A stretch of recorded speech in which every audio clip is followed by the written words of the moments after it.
بسم الله.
جزاك الله خير شيخ. Appreciate it. بارك الله فيك.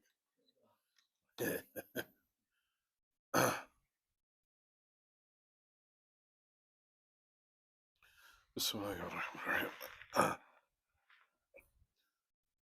Say what's today's date again? 12 ربيع الأول. جماد الأولى is جماد الأولى. It's after Maghrib.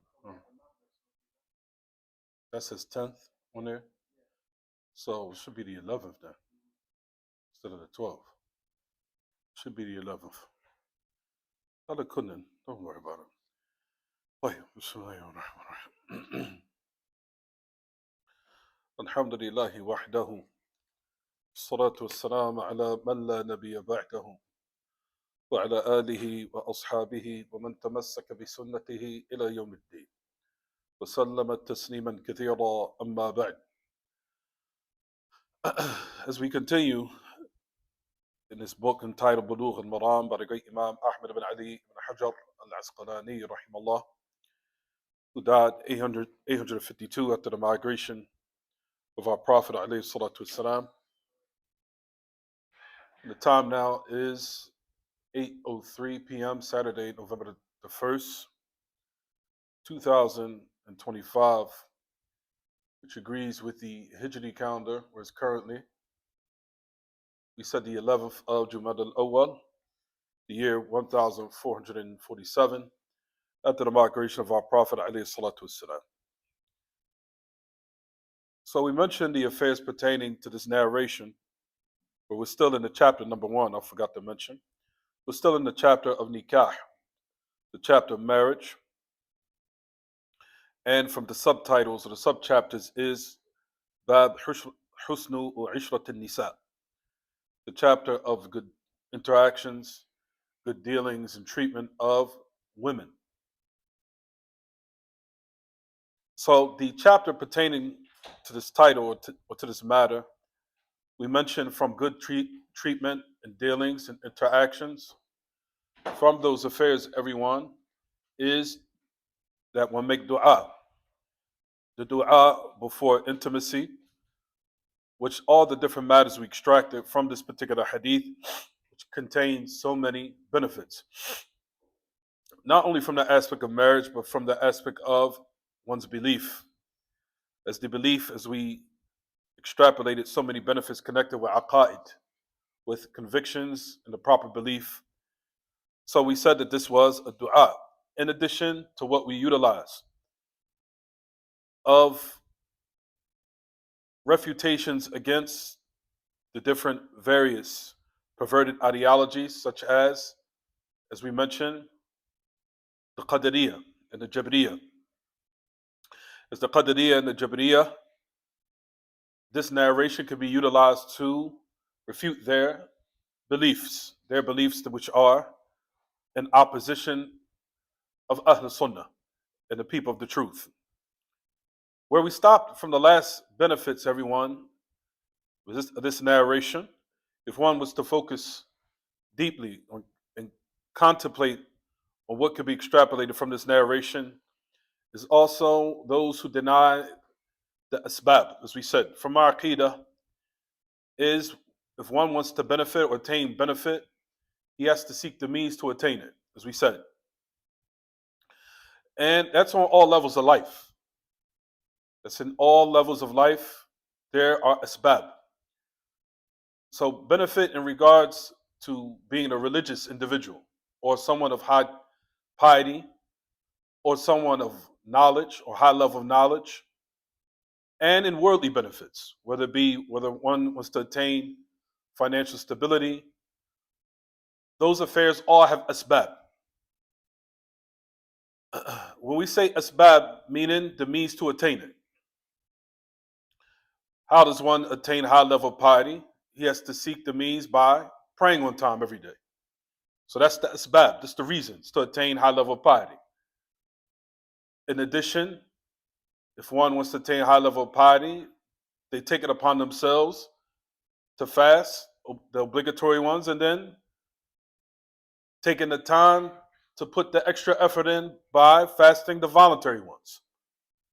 All of those are considered asbab. And then second, in regards to being a scholar in the religion, one seeks the means. He seeks the asbab. What are the asbab? The asbab is to travel. The asbab is to read books. The asbab is to sit at the hands of the ulama, the proper ulama. All of those are asbab in order to attain a high level of what you're trying to achieve. And similar to that, financial stability or provisions for your family. If one wants to attain that type of level, he has to go out. He has to attain some form of education, or he has to attain some form of strategy, and then to set out to execute that plan. Those are all asbab. There's no affair that you can attain a benefit in this dunya except that there are asbab. One cannot think that they're going to attain any of these benefits by just sitting and saying, I'm going to put my trust in Allah, and it automatically will happen. That's only affairs that are rare. It does happen. For example, a certain person might pass away and then they inherit their inheritance. and they might have been well off, or they might have been financially stable, and then they just automatically, by default, inherit and become what? Wealthy. But that's rare. For any person to attain these high level benefits, one needs to work hard and diligent to attain those matters, and they're considered asbab. Also, in regards to one wants to have a big family, or he wants to start his own Muslim lineage, he has to have, or he has to execute the asbab such as marriage. You cannot say that I want to achieve having a blessed, righteous offspring or lineage by not attaining marriage or looking for marriage or asking and working diligently in order to find a righteous spouse. No one can sit in their house and say it's all going to happen by chance, or if Allah wills, it'll come, or if Allah wills, it'll happen. So all that's absurd. Nobody with any sound aqidah believes in that. So in order to attain any type of benefit, you have to attain the asbab, which are the reasons of what will be for one attaining those type of good, or that type of goodness. And that goes back to the hadith of Abu Hurairah, which is in the Sahihain. But the Prophet ﷺ had said, just to sum it up, احرص على ما ينفعك واستعن بالله ولا تعجز. So the Messenger of Allah ﷺ, in that narration that we know, he said, alayhi salatu wasalam, he says, have that strong desire to attain or achieve what will benefit you. Meaning, the Messenger of Allah ﷺ is teaching the ummah here. I was going to tell you guys to go downstairs and pray so y'all can focus. So the Messenger of Allah ﷺ is saying here, احرص على ما ينفعك, meaning, attain the means or the asbab in order to now achieve by those ways of what you want. Have that ardent desire of what will benefit you. So the Messenger of Allah is clearly establishing here, execute the asbab, carry it out. احرص على ما ينفعك, have that strong desire. Then the Messenger of Allah, at the same time, tied the matter in with proper aqidah, where he said at the same time, even though you are executing the asbab, but keep in mind at the same time that the affair is tied in with Allah too.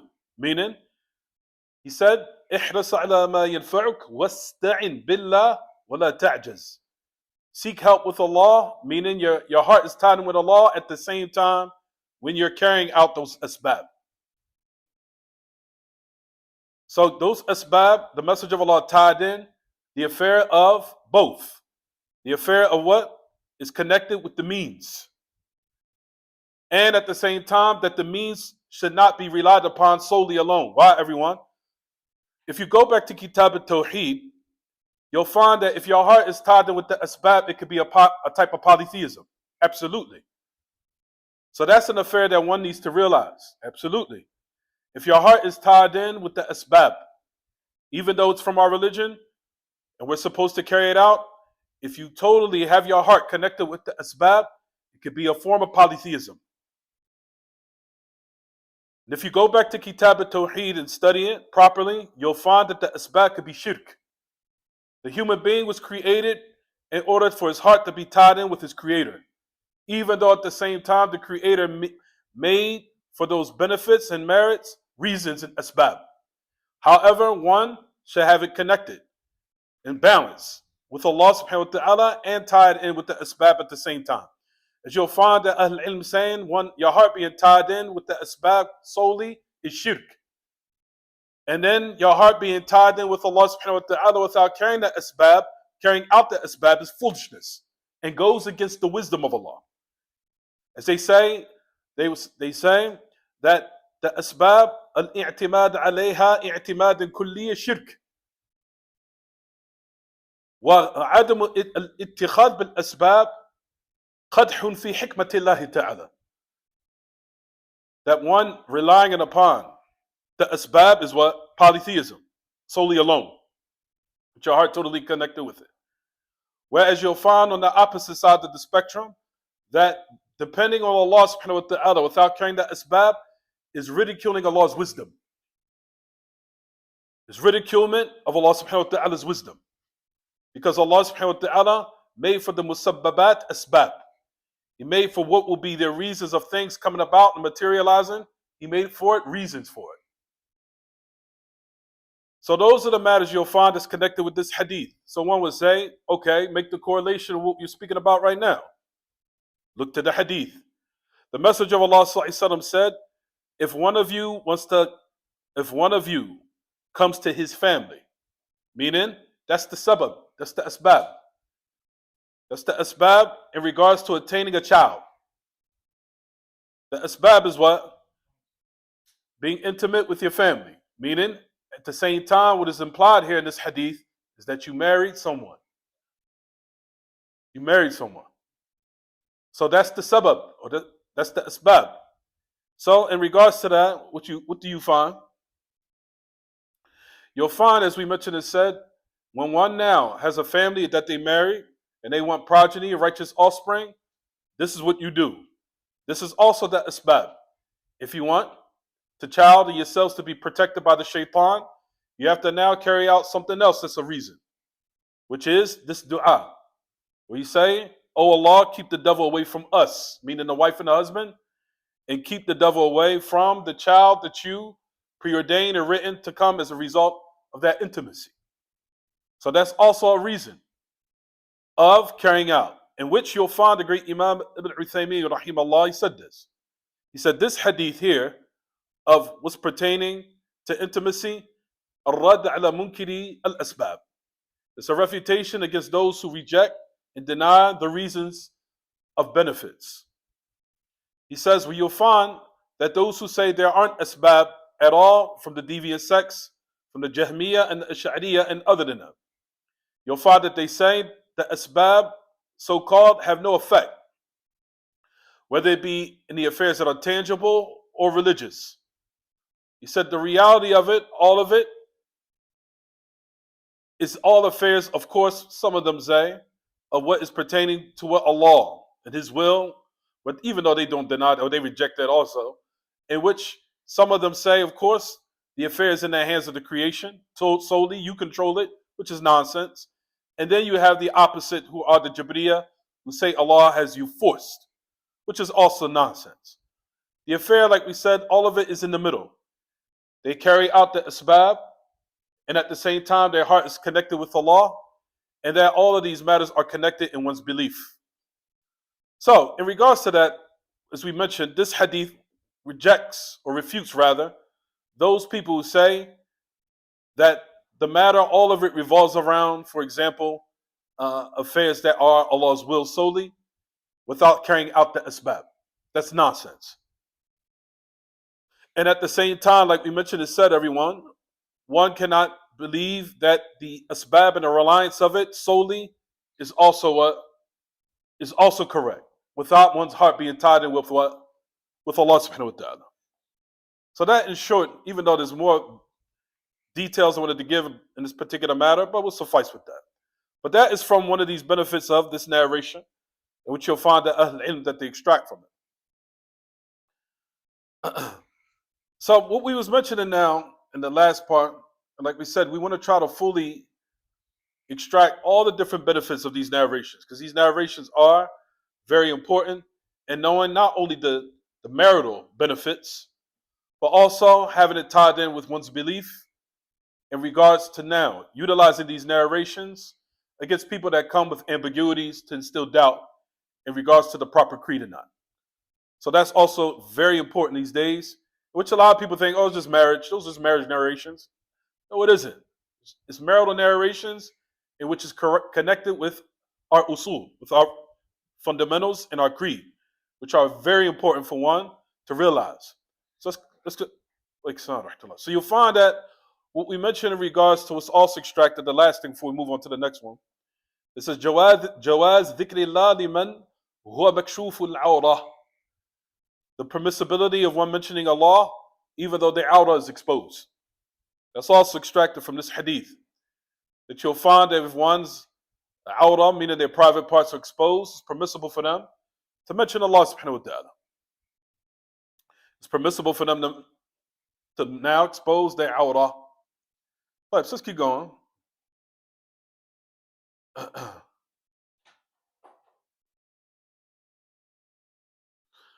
Because you find in the narration, what does it say, everyone? If one is intimate with his family.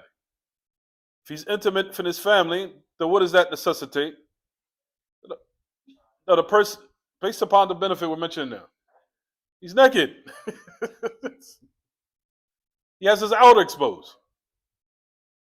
The one's now intimate with his family, his outer is exposed. So specifically in this particular instance, is one, if they now utter this dua, then more than likely, if not higher than likely, or higher than likely, his outer is what? Is exposed. And in that instance, he seeks his what? His harvest in this regard. So in that instance, we mentioned and said that dua or supplication at the time where one exposes their awrah, as we mentioned, is permissible. So that's also we extract from this hadith. Does it say إنه لا يدل على جواز ذلك على سبيل الإطلاق ولكن على سبيل الحاجة? A person might say, and this is what we mentioned, I think this is more aqrab. We say the hadith in this particular instance, of course, if there's a need, in this instance it is, of course, then a person can do that. And that's the need in this particular instance for intimacy, of course, then one should definitely do this. Because like we said, the benefits of the devil partaking in intimacy, one wants the devil far away from both couples. And at the same time, especially in regards to the offspring that might come as a result of that intimacy. So I'll read quickly what even the great Imam mentioned and said about this particular narration. He even mentioned it.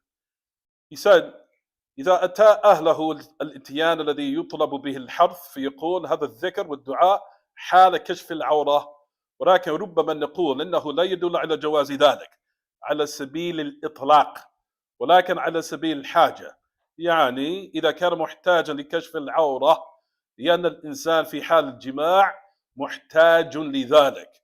أما لو كشفها بدون حاجة فإن ذلك محرم على رأي بعض العلماء ومكروه عند البعض الآخر ومباح عند آخرين إذا لم يجد ناظرا ولكن لا شك أن الحياء يقتضي أن لا تكشف عورتك إلا لحاجة, to the end of what he mentioned.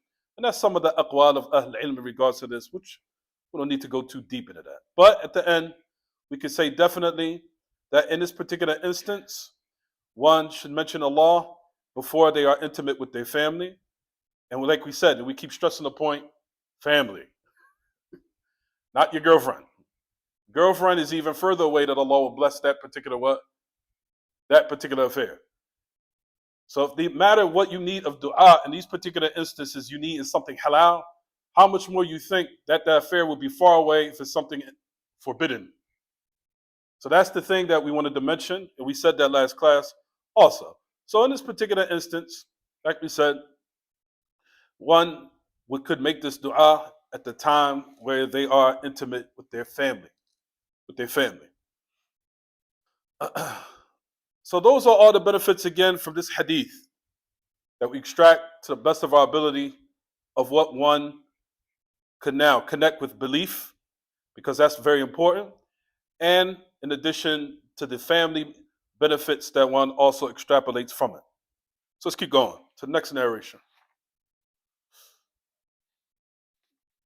The next narration, if everyone looks in their books, it says, عن أبي هريرة رضي الله عنه عن النبي صلى الله عليه وسلم قال إذا دعا الرجل امرأته إلى فراشه فأبت أن تجيء فبات غضبان لعنتها الملائكة حتى تصبح. To the end of the hadith, which is in Bukhari, Muslim, and it says the love is for al-Bukhari, to let one know that the narration is authentic. Let's read the next one.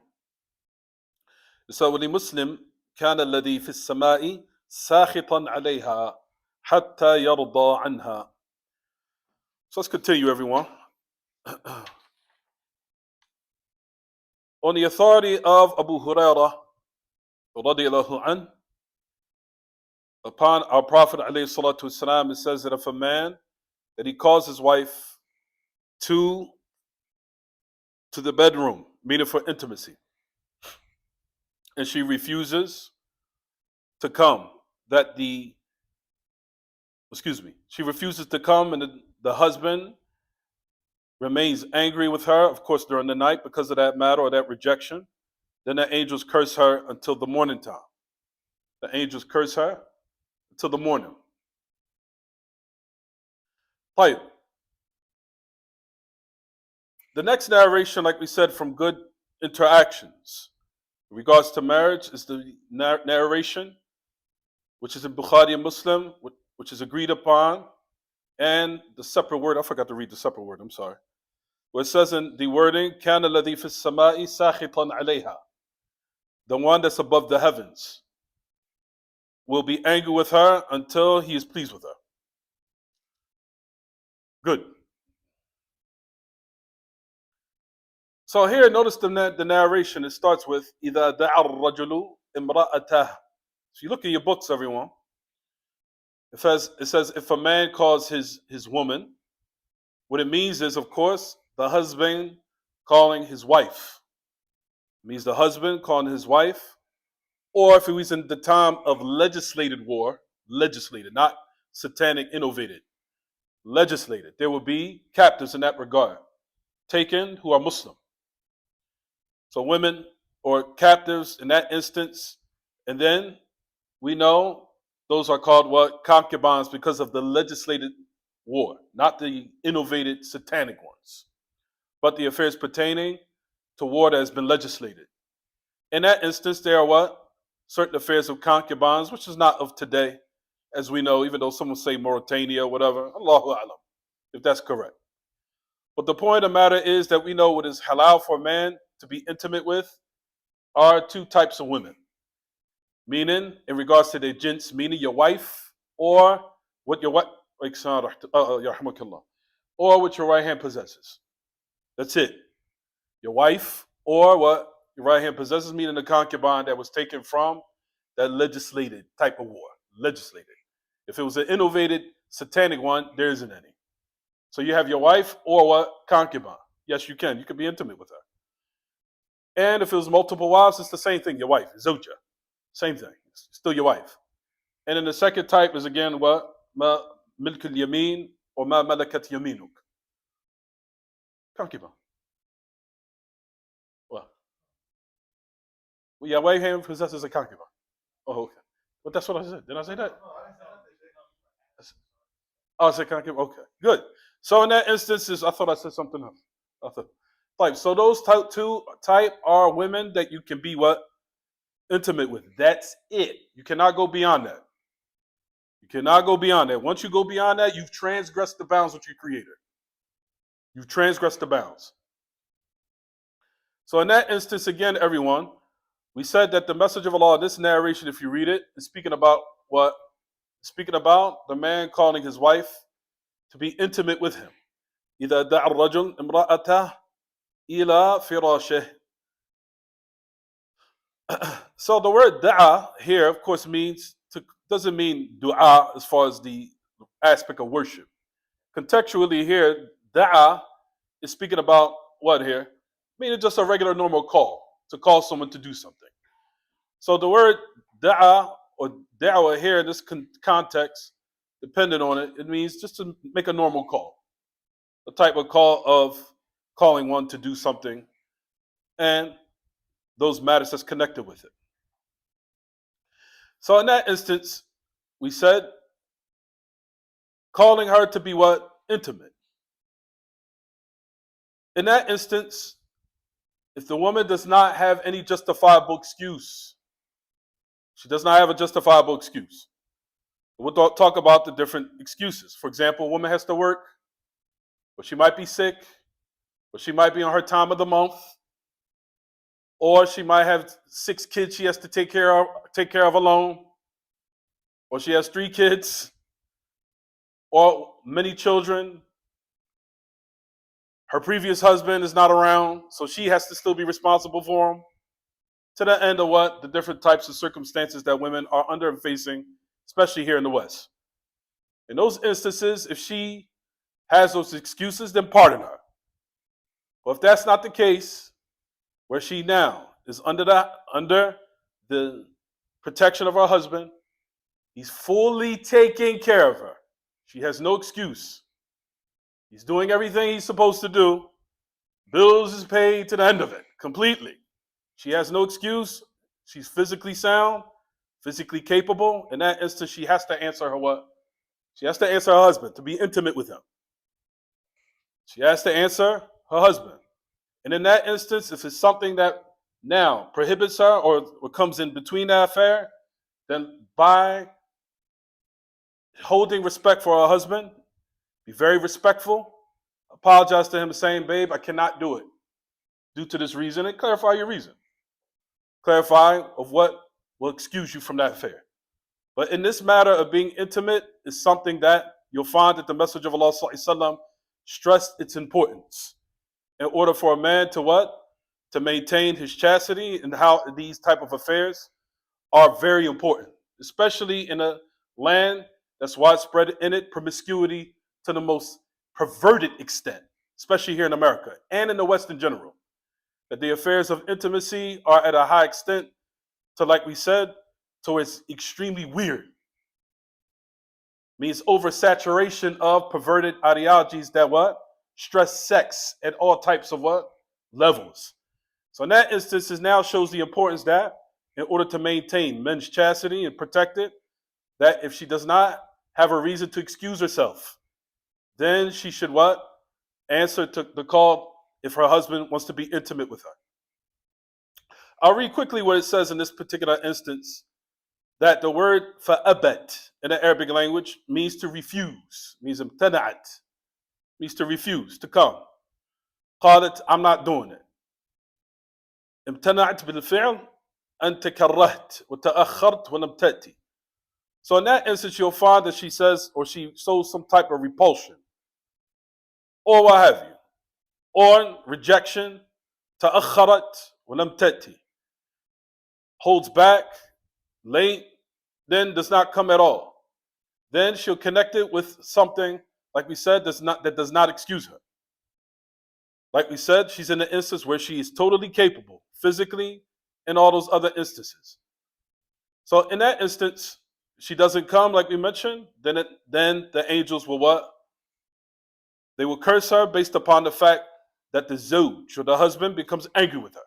As it says, فَبَاتَ غَضْبَانَ عَلَيْهَا. He comes in the night, or now he's in the nighttime, angry with her. غَضْبَانَ عَلَيْهَا.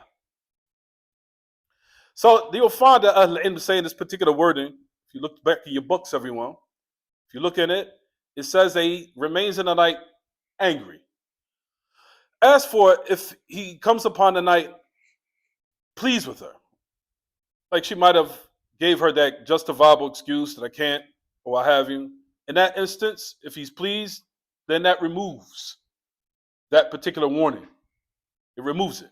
You'll find Ahl-Ilm, they say, Shaykh Uthaymeen, إن رضي وصار حليما وعاقلا وأعطى المرأة على قدر عقلها ولم يغضب فهذا طيب ولا تتعرض الملائكة للعقوبة المذكورة to the end of it. It says, if he's pleased with her because he excused her due to her, like we said, justifiably apologizing for those different instances or circumstances she might have, and in that instance, like we mentioned, it said, then he like overlooks and say, yeah, I understand. That instance, like we said, does not now apply with the angels what? Curse her in that instance. Like we said, the condition is that the husband is what?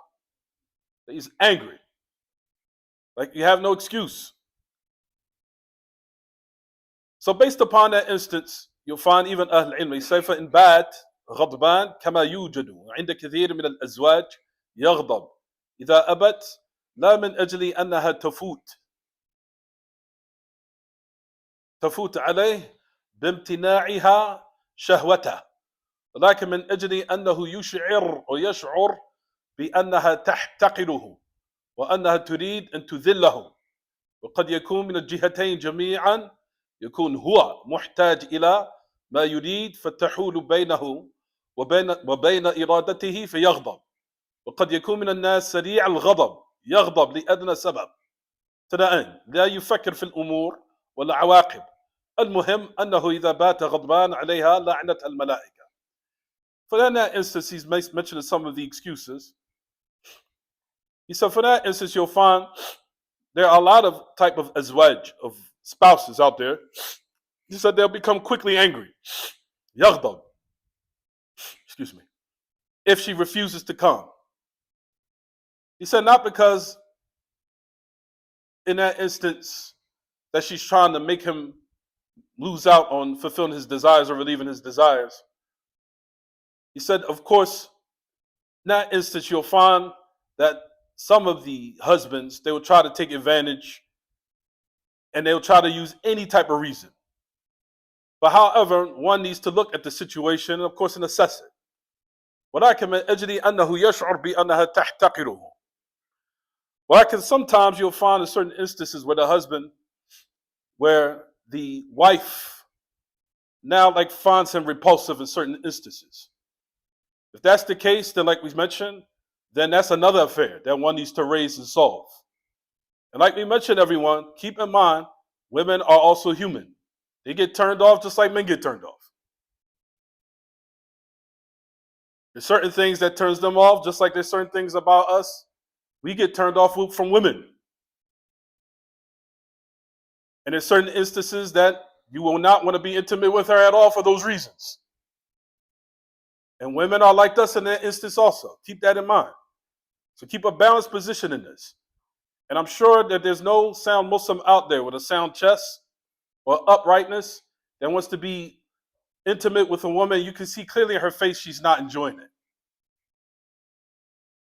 That she doesn't want you to even touch her. So those are things that we need to what? Recognize. Do not be like here in the West.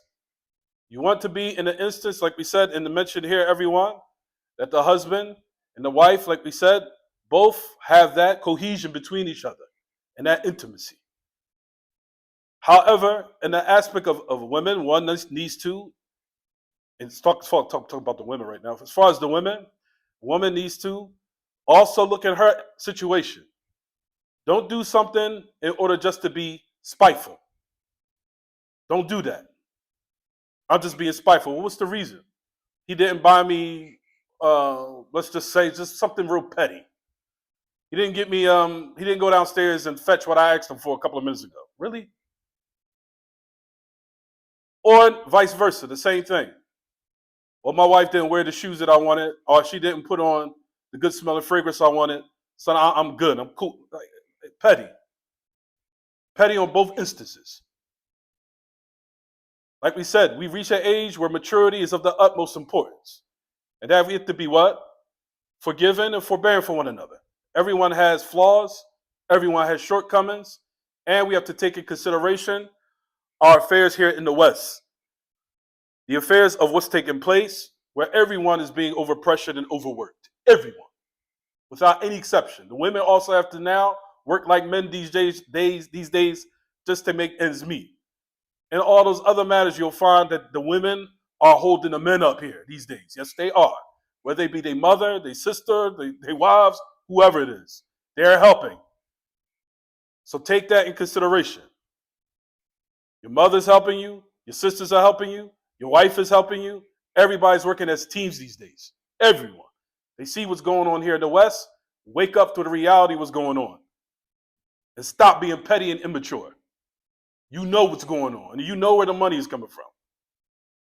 So in that instance, everyone, that would now keep in mind to have somewhat lightheartedness on both instances, from the aspect of the husband and the aspect of the wife. Also, you see your husband, he's trying to be responsible. He's trying to go out. He's working hard. He's doing what he has to do. You realize how evil it is out there in the environment that he goes out in every day. You see what's going on around you. You see people are dying left and right. People are in the hospital every day. You see people are losing their minds and have mental instability to the end of the nonsense. Which now calls that everybody has to be what? Lighthearted and forbearing and pardon one another for each and else one's flaws on both aspects. Be very forgiving, lighthearted. Don't be petty. So in that instance, again, if we're saying that in regards to the pettiness, and this is an example that even Sheikh Uthaymeen mentions. She said that he might have a sense that she finds him repulsive. تحتقره وأنها تريد تذله وقد يكون من الجهتين. That she wants to now humiliate him. And it can be from two aspects. أن يكون هو محتاج إلى ما يريد فتحول بينه وبين إرادته فيغضب. In that instance, you'll find that she deliberately tries to come in and he needs his desires relieved.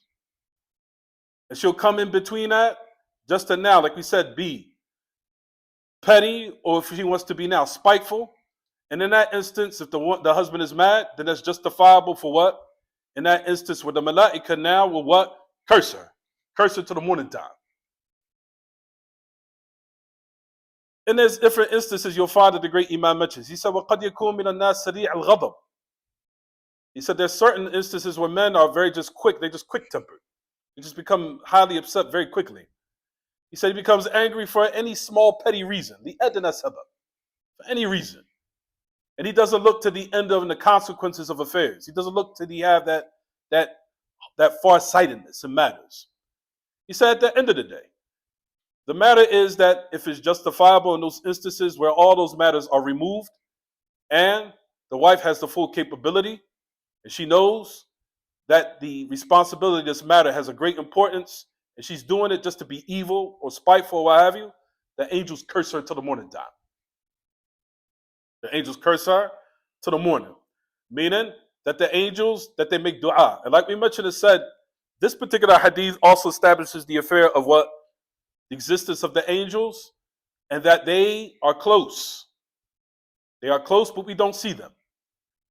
And like we mentioned, the malaika also carry out worship of Allah. As we said this. And this is from those examples here in this hadith. If you notice in the hadith, it says they make dua. So that's to let you know that the angels carry out the ubudi of Allah. They also carry out the worship of Allah. And notice, who do they invoke? They invoke Allah. They either invoke Allah for good or they invoke and make supplications against people. So you find here in this hadith that the angels also supplicate to Allah subhanahu wa ta'ala against someone. From them is the woman here that's mentioned in this context. That she rejects that call to the bed, of course. In that instance, the angels now perform that worship of the ubudi of Allah where they make dua against him. Or against her. So the malaika, everyone, that's also extracted from this hadith. The malaika exists, they're from the unseen, and they carry out the worship of Allah.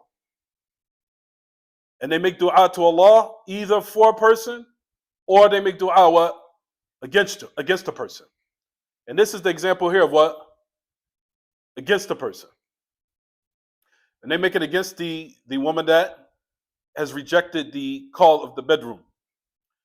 So in that instance, like we said, everyone, these type of narrations are very important, in which we extract from it the belief in the unseen and that the angels, that they understand also. And this is also from those narrations, that the angels understand and that the angels, they also speak. They also speak and they make dua. They can speak and they make dua. And the angels also carry out the worship of Allah. We mentioned there's so many examples of this, and these are from those narrations that establishes it. That they understand and they also make dua to Allah. Then it says until the morning time. So the affair, like we said, is tremendous in regards to those matters pertaining to abandoning intimacy. And like we said, in these type of instances, everyone, the woman, to the best of her ability, to oblige and relieve a man in this regard is very important. Very important, especially here in the West, like we said, where promiscuity is at a grotesque type of affair or a grotesque type of level. And when this matter is, like we said, it's very strange and weird here. In this particular instance, be intimate in a manner that's in the boundaries that Allah has set. We talked about this in the previous classes also. Within the boundaries that Allah has set, not to transgress them. So once you transgress them, that's when Allah's anger descends upon you. No person is going to be successful if Allah is angry with you. Keep that in mind. I want everyone to realize that. You will never be successful in this dunya if Allah's wrath is descended upon you. You will never be successful. You always want to be in a state where you're doing acts that necessitate your Creator is pleased with you. And if he's pleased with you, he'll bless your life. He'll give you tawfiq, he'll give you divine success, and he will allow you to be led in the right direction that is blessed. And he will proliferate your blessings, meaning he'll increase it and allow you to now progress in your matters. But however, now when you transgress those matters, that's where things go left. That's when you will notice your life is starting to become very chaotic.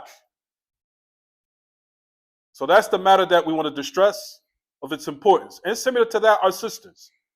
Keep in mind that the affair of intimacy, to the best of your ability, be intimate with your husband. Try to maintain that affair on both instances, of course, where the husband obliges the wife, and the wife also, especially where it's obligatory, obliges the what? The husband.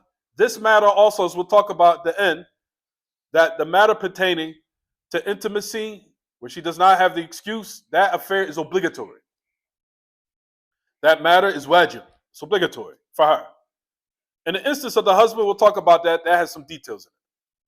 But these type of narrations oblige upon the woman, of course, but that matter is obligatory. Unless she has an excuse to excuse herself. Unless, and I keep stressing this, she has an excuse to excuse herself. And we talked about some of those what? Excuses. She's working. She might have 5, 6 kids, 3 kids from a previous husband. That previous husband isn't around. So she has to what? Take care of those children herself. So she has to work extra. And then her new husband say, well, I ain't taking care of them kids. That's on you. Because there's brothers out there that I've met that do that. They say, well, that's my kids. All right, bro, well, what's she supposed to do with the kids that the husband don't want to take? What's she supposed to do? Who's going to take care of them? I don't know. Well, until you know, she has to do it herself. And she has to go out and work. Make it make sense. Make it make sense. What else is she going to do? So you put her between a rock and a hard place. So she's supposed to send it. She don't know where the husband is. Or he might be in a predicament where she don't feel safe for her kids with his wife. All these different types of scenarios need to be what? Analyzed. Which is to let you know the predicaments here so everybody can be accommodated. That's the reason why either you're going to now help or aid to take the burden off of her, where you're going to now bring them kids in to help so you can attain that extra reward with Allah. And like I keep mentioning this on so many occasions. I mentioned this years ago. I've not seen someone that's taken care of someone else's children except Allah in some type of way always blessed them or facilitated for them extra provisions so he could take care of them.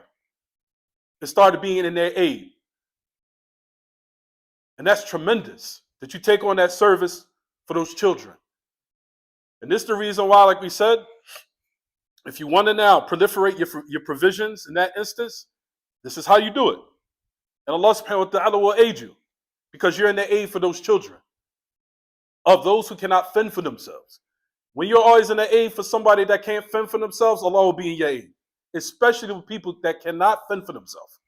For those who are oppressed or weak or they can't do it. And in that instance, you'll find that Allah will aid you. He'll facilitate for you provisions, and He will now make the burden lighter upon yourself. So keep that in your mind. Keep that in mind. But however, these are the excuses where a wife, if she says it, then clearly a Muslim that understands that our wives will what? Excuse his wife.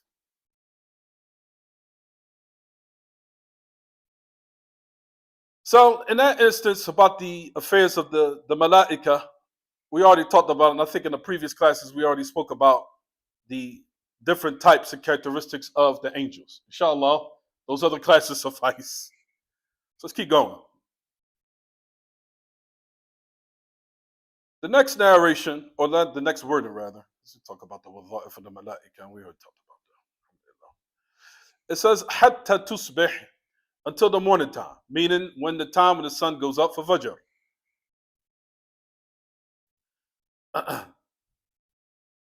You'll find that Shaykh Uthaymeen even mentions a little something deeper. He says, take in mind sisters who don't have those reasons to apologize or excuse themselves in the wintertime, they're very long. So you don't want to be cursed long hours of the night. Fi laylat ash-shita, in the night in the wintertime, where those hours are very extended. and very long. So you don't want to die in that state. Because we know also the dua of the angels are what? They're answered by Allah subhanahu wa ta'ala. Because they're the closest of his worshippers. They're the aqrab. Because they don't disobey his commands. And those du'as are something that are very scary.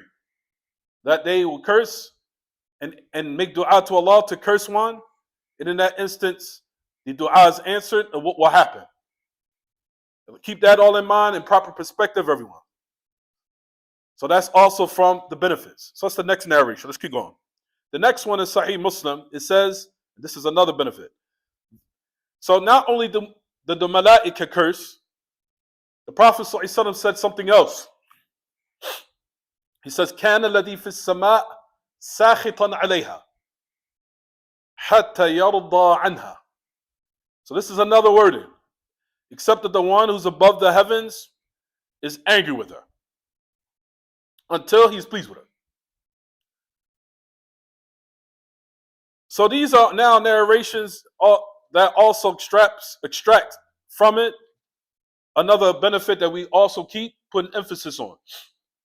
This narration, what does it clarify, everyone? That Allah is above. That Allah subhanahu wa ta'ala is above the heavens. He's not everywhere. That's nonsense. This narration clearly establishes that Allah subhanahu wa ta'ala is where? He's above. The Messenger of Allah made that clear. كَانَ الَّذِي فِي السَّمَاءِ سَاخِطًا عَلَيْهَا. The one that's above is angry with her. So this narration also indicates what they call ulu Allah, or fawqiyat Allah subhanahu wa ta'ala, fawq al-makhluqat, or fawq al-sab'i samawat. That Allah subhanahu wa ta'ala is above the seven heavens and he's above the arsh. And like we mentioned on so many occasions, just because Allah is above the arsh does not mean he needs the arsh. That's only for human beings in the creation, not the creator. The creator is the opposite. The arsh needs Allah and Allah does not need the arsh. The angels need Allah and Allah does not need the angels. That creation needs Allah and Allah does not what? Need the creation. So in that instance, like we said, two affairs are established from this narration. I want everyone to write this down in this particular instance. This narration establishes that Allah is above. Another affair that's extracted from this hadith is the extraction of the affair of al-asma wa sifat. The narration of the names and characteristics of Allah. From those characteristics it establishes here is that Allah is sakhib. He becomes angry. So it says in this narration that Allah subhanahu wa ta'ala has the characteristic of ghadab, sakhat. Ghadab meaning he's angry. He becomes angry because of certain acts that people commit. So that clearly establishes in this hadith that our Creator becomes angry if the servant does an act that necessitates it. If you do an act that's displeasing to Allah, Allah becomes angry with you or us. Here in this instance, the wife unjustifiably disobeyed her what? Her husband in this regard by refraining from being intimate, and as a result of it, Allah became what? Angry. So this hadith, what does it establish here again, everyone? The characteristic of what they call sakhat, the sakhat of Allah, or the ghadab of Allah, the anger of Allah. We're not like those from the deviant sects that reject this. In regards to them saying that sakhat is not befitting for Allah. Why? Because, keep in mind the shubha. Listen to what they say. Because ghadab or sakhat is like the boiling of one's blood or their heart becoming aroused or becoming agitated. And in that instance, we don't affirm that. So what they'll do is they'll take the word sakhat and ghadab out and they'll put in its place uquba, or consequence or punishment. Is that correct? No. When I said that in the instance of anger of Allah subhanahu wa ta'ala, everyone, that the anger, and you say, well, why don't you affirm that? Why don't you say that Allah becomes angry? And it's simple. Have that aqeedah so you can be upright. Because any Muslim, of course, when they hear that Allah becomes angry due to certain evil acts that people commit, that will push them to be upright. Because that's the benefit of it. To make you an upright individual when you hear these narrations, clearly. So you'll find that the people of innovations will now impede on that. Who are they aiding? The devil. Why in that instance to put and instill inside of an individual some doubt concerning this? So if a Muslim now is walking within the earth, having doubt in this matter, what is he prone to do? Act more like a savage. I don't believe that. It doesn't mean anger. We can't exactly say that. Why? Because anger is the boiling of the heart and the blood of the individual within their heart. When you hear this, what comes to your mind, everyone? What did they do? What did they do? Ahsan. That's exactly what it is. Ahsan. What they so-called trying to flee away from, they fell into it. Allah is not like the creation. But what did you just say? Ponder on it. What is anger? It's the agitation or the excitement where the blood becomes boiled, or the blood boils within the heart and those type of matters. What did you just do? You resembled Allah with the creation. And when you resembled Allah with the creation, you fell into what? You fell not into shirk, you fell into tahrif. You fell into distortion of Allah's names and characteristics. What their so-called claim is, what did they do, everyone? They fell into it. In the name of so-called, in their minds, glorifying Allah. We raise Allah above the creation. But what did you just do? What was the reason why you fell into now distorting the name and attribute of Allah here? You said anger is boiling of the blood. Blood is for who? That's for the creation, not the creator. You fell into resemblance of Allah with the creation. As a result of it, you fell into something else evil, which is called distortion of his name and characteristics in this instance. So two things, like we said and we mentioned. The first thing is, from this hadith, it is one wording, and I want everyone to memorize it. Memorize this. In affairs of marriage, notice we still are focusing on what? Of belief. Number one, it says Allah is above. Number two, Allah subhanahu wa ta'ala becomes what? Angry. There's another characteristic extrapolated from this narration. Where is it? It's at the end. What's the third? Look in the book. It's easy. It's right there. Keep reading. It's right there, right in front of your eyes. It's right there in the book. You didn't bring it. You didn't bring it with you. Huh? You guys must be tired today. It's right there. كان الذي في السماء ساخطا عليها حتى يرضى عنها. That's it. So he's pleased with her. That's it. يرضى عنها. So he's pleased with her. That's another characteristic of Allah subhanahu wa ta'ala, which is from the aspect of al-asma wa sifat, where Allah subhanahu wa ta'ala what? He's pleased. Rida of Allah. The rida of Allah. So how many affairs of aqeedah we extracted from this narration so far? 3. This wording, the word in here. This specific word in Sahih Muslim. 3. Number 1, the law is Allah subhanahu wa ta'ala is above. Number 2, Allah becomes angry. And then the opposite of anger, Allah is pleased. He's pleased due to what? Certain acts that one commits, or that one does of good, and of obedience. And if Allah is pleased with you, you'll be successful. Allah subhanahu wa ta'ala will bless you, bless your life, and bless so many affairs of your life, whether it be your health, whether it be your wealth, and at the top of all important of all those matters, everyone, before all of it, a person might say, what's more important than your wealth and your health? Your religion first, and your belief system. You'll keep it intact, and you keep your iman intact. And he will decorate within your heart his obedience and wanted to do those acts. And he will uglify in your heart disobedience so you can refrain from doing it. And if Allah tests you in those affairs, he'll switch it. He'll make obedience seem like, oh, man, I don't feel like doing that. I don't feel nobody got time for that. And then the things that's displeasing to Allah, you'll be like, let's go. Let's go out and do it. You understand?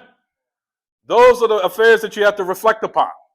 Those are the matters that are the greatest and utmost of importance, is in those matters. First of all, law, perfecting and completing your what? Your religion first. Making that intact to the utmost. then Allah subhanahu wa ta'ala proliferates those blessings by now trickling upon your wealth, your health, and other affairs of your life. So that's the matter that will come as a result of Allah subhanahu wa ta'ala being what? Pleased with you. In this instance, how the woman will remove the anger of Allah upon her is here in the hadith where it says clearly what? Until he's what? He's not obedient. It says until he, talk about Allah here. Allah is what? Pleased with her. Until Allah is pleased with her. How does Allah subhanahu wa ta'ala become pleased with her? Based upon, of course, the pleasure of who? Her husband. So the husband, of course, now refrains from that matter. And like we said, sometimes the husband will justify it by saying, of course she's busy. Khalas, it's not an issue. Or in the instance, she might apologize. They're saying, I'm sorry. Oh, you sorry? Huh? Something happened? So in that instance, everyone, that type of matter in which is Allah subhanahu wa ta'ala being pleased is also contingent upon who? Upon who? The husband. Ahsan. Good.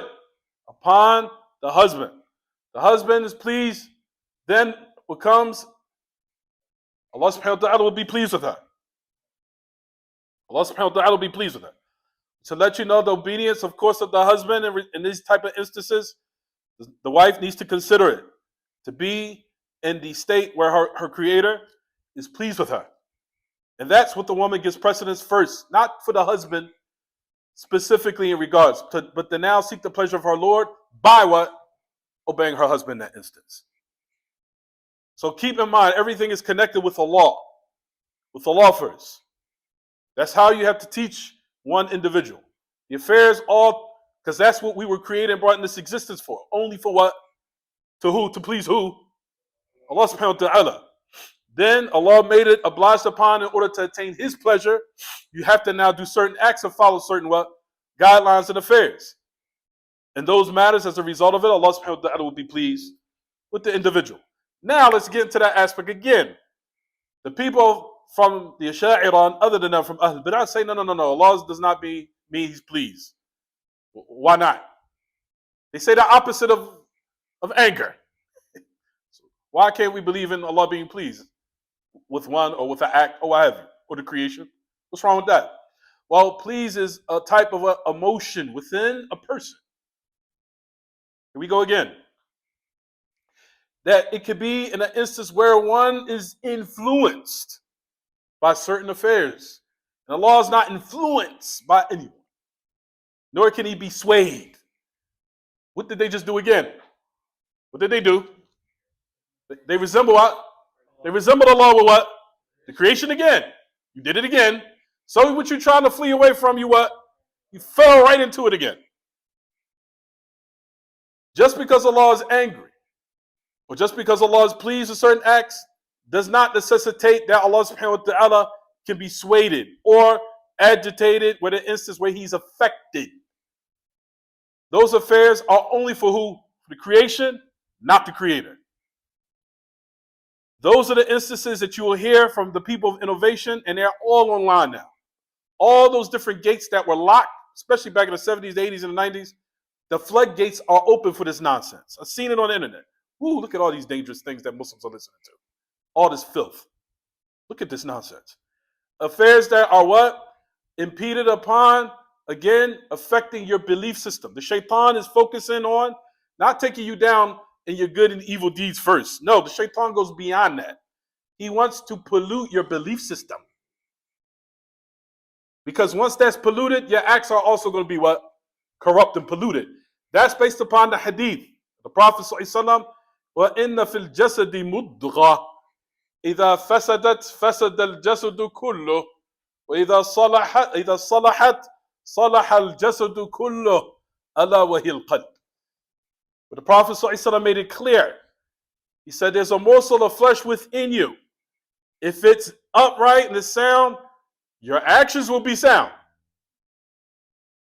And if it's corrupt, then what? The actions will be corrupt. And it's the what? It's the heart. A lot of people don't understand the meaning of the hadith though. Meaning, that the heart which contains in it your creed. Your creed is corrupt, your actions will be corrupt. Because the affair of what the Messenger of Allah is saying here, that the heart is corrupt, is speaking about affairs that are connected with your belief system. Because where's the belief system? Where's the affairs of faith located? Where, everyone? In the heart. If that's corrupt, and you don't believe Allah becomes angry at all, and you don't believe Allah is pleased, more than likely, how are you going to act? I don't believe that. I'll just do what I want. So what comes as a result of it? Your actions become what? Your actions become corrupt. So that's what the Messenger of Allah is saying here. That morsel of flesh of the heart that contains in it proper faith, proper creed, if it's corrupt, what's going to reflect on the corruption of your heart is where in the body, which emanates from it, what, everyone? Actions. Actions with good or actions of what? Evil. Is it clear? Good. It's the reason why strategically I'm saying this. In that instance, like we said, these are the narrations that are extracted from it, affairs of Aqidah. The reason why, because I know there's people out there saying, Abdur-Razzaaq, why you keep talking about Aqidah so much in these narrations? Because everyone, even though people think that, Abdur-Razzaaq, I was always talking about Aqidah. He's always talking about Aqidah. We're talking about marriage here. Because your marriage will not be successful without proper Aqidah.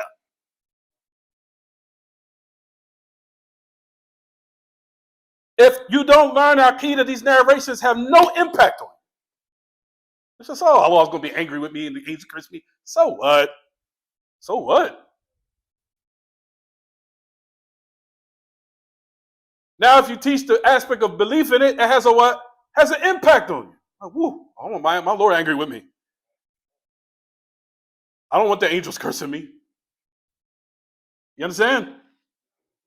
Now the affair of these narrations has a what? A deeper meaning and impact upon your life. Understand, everyone? Good. That's the reason why I strategically do this. So we can stop solving, we can solve the problems in these marriages and it can stop. So I'm not just breezing through the narrations real quick, just so, we read the narrations, we're finished. No, we want it to have an impact on the community so these affairs of marital discord can stop. Because people don't understand their belief system. And even though they hear these narrations, they don't apply it. They don't have no meaning to it. The angels curse me, who cares? Allah's angry. To the end of the nonsense. You understand, everyone? Good. So in that instance, again, this is what we are mentioning about this particular narration. And these are affairs that are good. And from the matters I wanted to mention, Shaykh Uthaymeen did the exact same thing that we're doing now. The exact same thing. He said the first thing is, Ahlul Sunnah believe that Allah is above. The affairs of marriage, what did he connect it with? He connected with Aqidah. He did the exact same thing, Rahimahullah. So me going off topic in this matter connected with Aqidah, did I do something that the ulama they did do or didn't do? Or he didn't do, rather. Did I do something he did or did not do? No, I did what he did do. Exactly. You know what I mean. You understand? I did what he did do. I didn't go against what al-ilm had what did in this regard. Because I hear this whispers, trust me, I hear it. Well, I always goes off topic. No, I'm not. I know exactly what I'm doing here. The Shaykh Uthaymeen did exactly here, which is what? Talk about the affairs of Aqidah through narrations of what? Marriage. Get it? Trust your old head sometimes.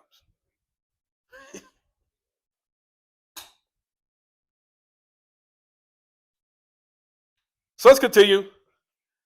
All right, so those are the narrations in this regard. Now, let's keep going. Before we move on, any questions about this narration before we move on? But I wanted to mention that, to try to get a little bit into it. The affairs of one might say, because I know there's going to be a question, they say that, for example, the affair of the wife answer. Does the wife have to answer does the husband have to answer the wife? The also of this hadith is that the obligation is upon the wife here. But at the same time, Ahl Ilm do say, I'm going to get through the aqwal, there's a little bit of some statements here, and it's a little bit detailed. It's kind of long. But to sum it up, they say that the man should oblige to his wife if she calls also, because women also have what? Needs. To sum it up, Ahl Ilm say it goes back to the urf. It goes back to the customs or the individual themselves of what they require of needs. And we know that matter varies from one person to the what? To the next. Certain women, they don't require that affair too much. Certain women do. So in that instance, the same thing, same affair. The man should what? Oblige to the best of his ability to do so. But as far as the hadith itself, no. The angels does not curse him until the morning. Okay, everyone?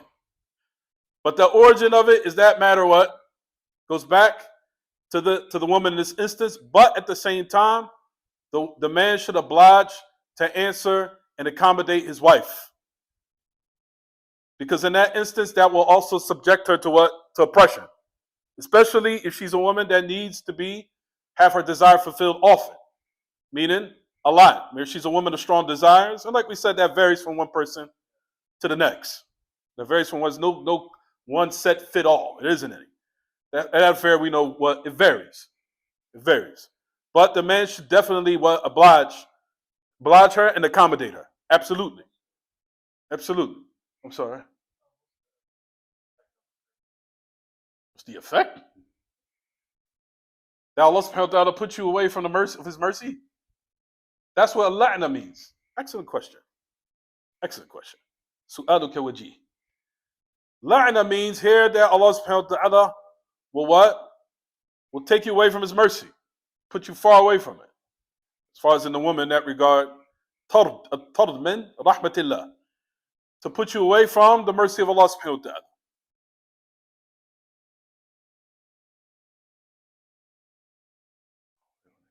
I'm sorry, what was you about to say? Oh, yeah, that. Alhamdulillah. What was you about to say? What's wrong? You sure? So that's the meaning to put or expel one from the mercy of Allah. La'in also can mean to insult. There's two types of meanings of the word la'in in the Arabic language. La'in can mean to insult one. To say very, very vilified or insult one in a very humiliating way. That could mean, that's one of the meanings of la'in, but that's not the meaning here. It doesn't mean that the angels are insulting her. It means that they make a dua to Allah, that Allah subhanahu wa ta'ala what? Curse her by expelling her from his mercy. So that's what it means, to sum it up. To expel her from his mercy until what? Until the morning time. And that's something that's very dangerous. Nobody wants to be in the nighttime and their Lord subhanahu wa ta'ala is expelling her from his mercy based upon the curse of the angels invoking against her. I'm sorry, tafadhal.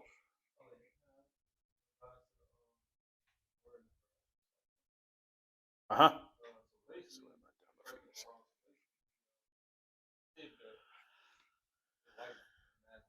Uh-huh. Uh-huh.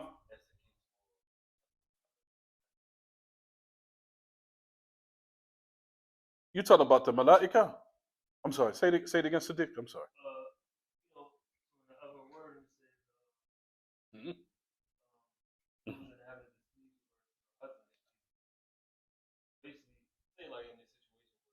That's how they translate it? They translate it like that? Is that what you want to say? Or you didn't want to say that? You sure? You sure? Good. Right. Based upon that, what's wrong? Is everything okay? Good. The Yarda also, alhamdulillah, I just found it too. Yarda anha can mean a husband. Absolutely. It means a husband, and it also means what? It means Allah subhanahu wa ta'ala both. It means both. That's what I just said. It can mean both. Allah being pleased and the husband being what? Exactly. Both. Any questions? Any other questions? What was you saying, Sadiq? I'm sorry. Was that it? Or was you? No, basically, you said that could happen, but the husband still be like, not he would not be displeased. So like, you won't spend the night mad at her. Yeah, we said that. If the excuses are there, the husband's part should pardon her. No. But the benefit is that once the affair is contingent upon whether or not he's angry or not. So if a woman excuses herself justifiably and he's still pleased with her, khalas, it's done. It's over. So now she's not subjected to that at all because he's pleased with her. But in that instance where it's not justifiable, he's angry. But keep in mind, like we said, we talked about the pettiness of people in general on both instances, the woman and the man. Certain men is just they just have this demeanor about them. They just, I don't even care. I'm still mad at you. It's like, for what? She said she had to work 2 shifts. You still mad? You understand? Fadl. I'm sorry.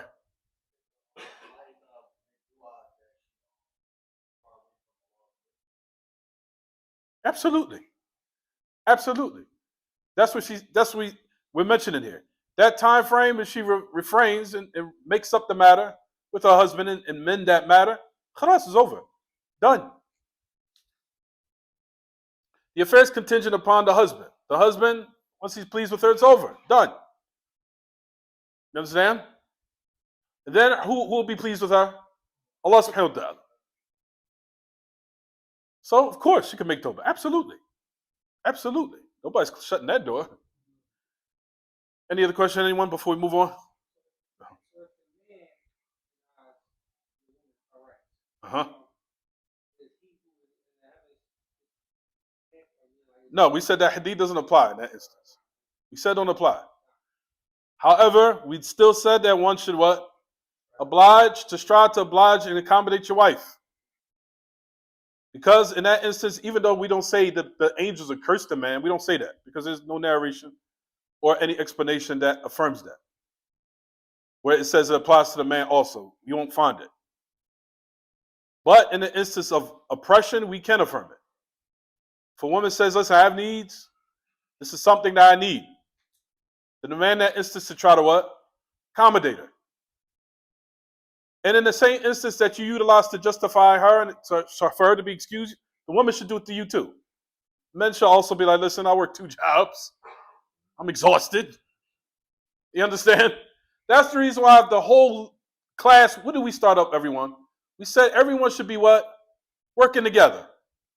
We are living in some very evil times here. We live in some extremely evil times, especially here in these lands. The economy here is extremely weak here.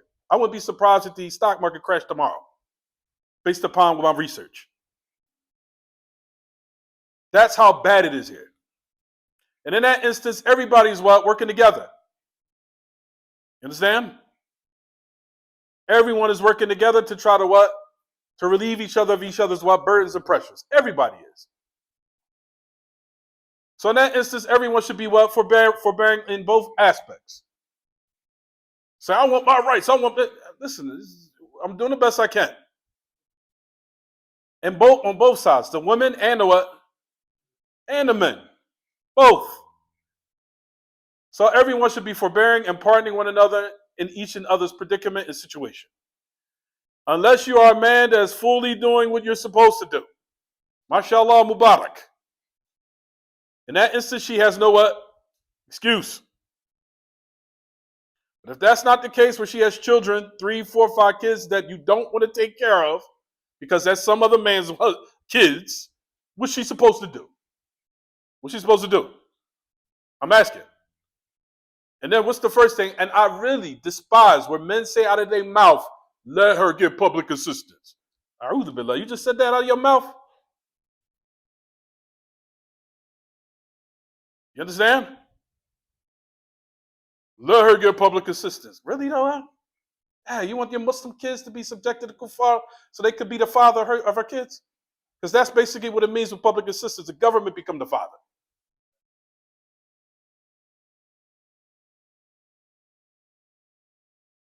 You understand? The government becomes the father of them kids. That's what I'm saying. We all these days are what? We all need to work as a what? As a family and a team. Once we realize that, things will be, we relieve the pressures and the burdens of one another off of each other. So nobody feels like they're about to what? Go crazy out here. Crash out. Crash out. That's the new slang, crash out. Like, so in that instance, everyone is what? Working together. We live in what they call the wild, wild west. And it truly is the wild, wild west here. It truly is. It's the wild, wild west. This place is crazy. You understand? And in that instance, it now pushes the people to what? Work to each other and take each other's situations in consideration in order to relieve each other of what? Burdens and pressures, so everyone can be what? Happy and accommodated. All right, everyone? And that goes for the women too. You see your husband, he's working crazy hours. You see clearly on his face, his eyes are bloodshot red from exhaustion. I want intimacy right now. Does that make any sense? Look like the man's about to pass out. Babe, I'm tired, I'm exhausted, I got a headache. So this is my rights. There are women out there, and I heard sisters do this to men. I want my rights.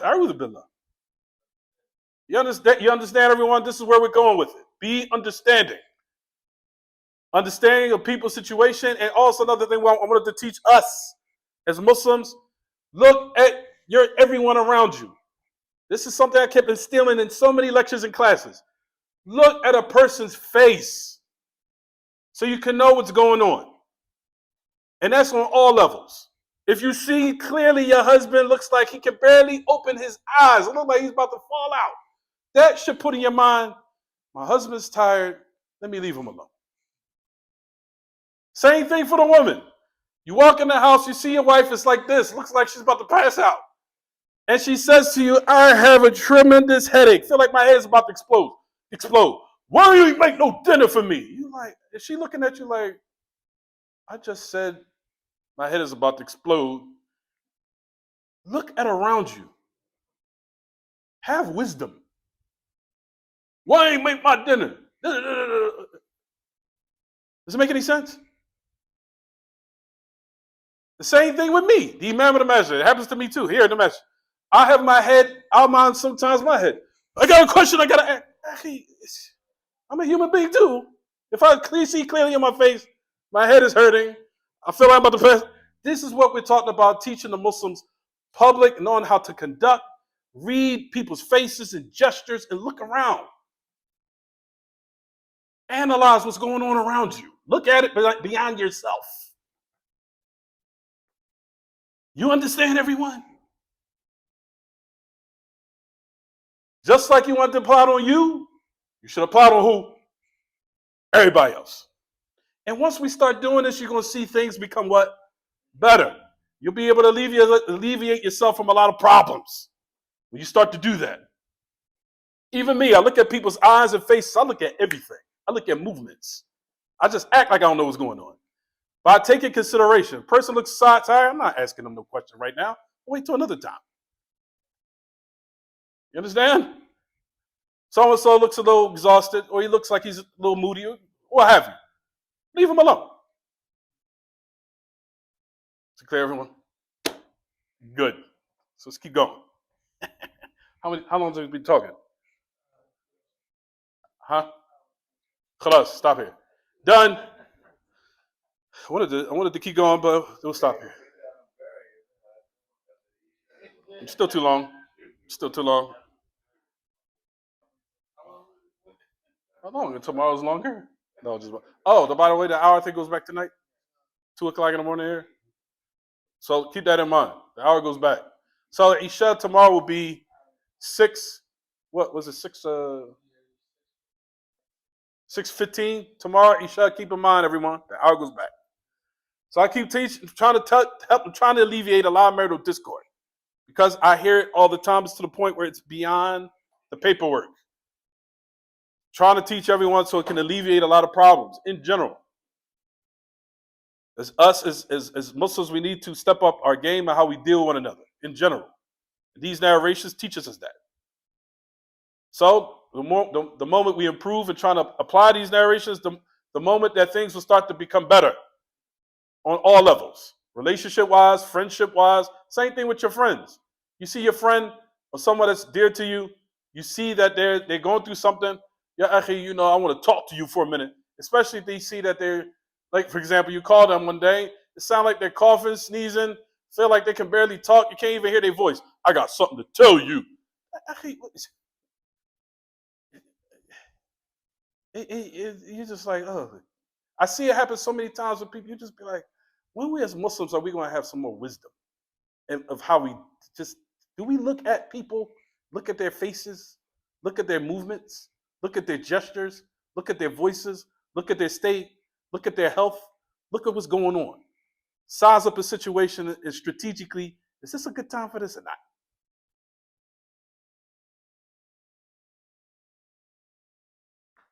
You understand? Like, any questions about the lesson? Because we got to close out. Plus, I need it. Never mind, I was going to tell you. That's no problem. Isha is technically to the middle of the night. There's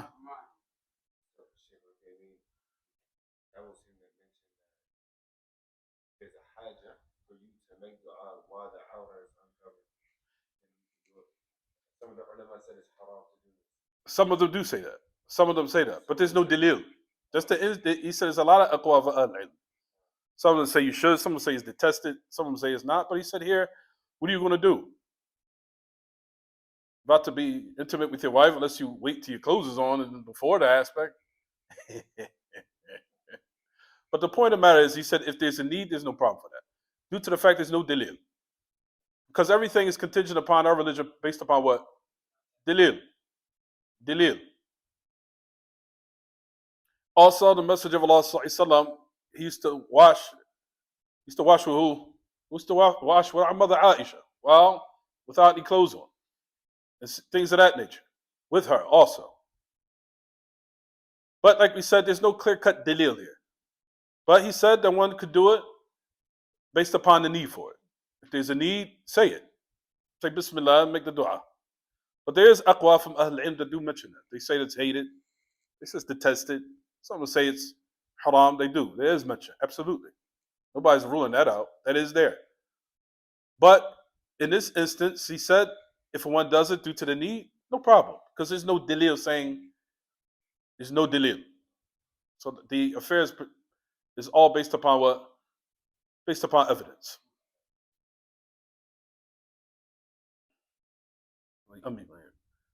Anything else? Because we got to shut out. I know tomorrow. Well, that was how long? Anything else?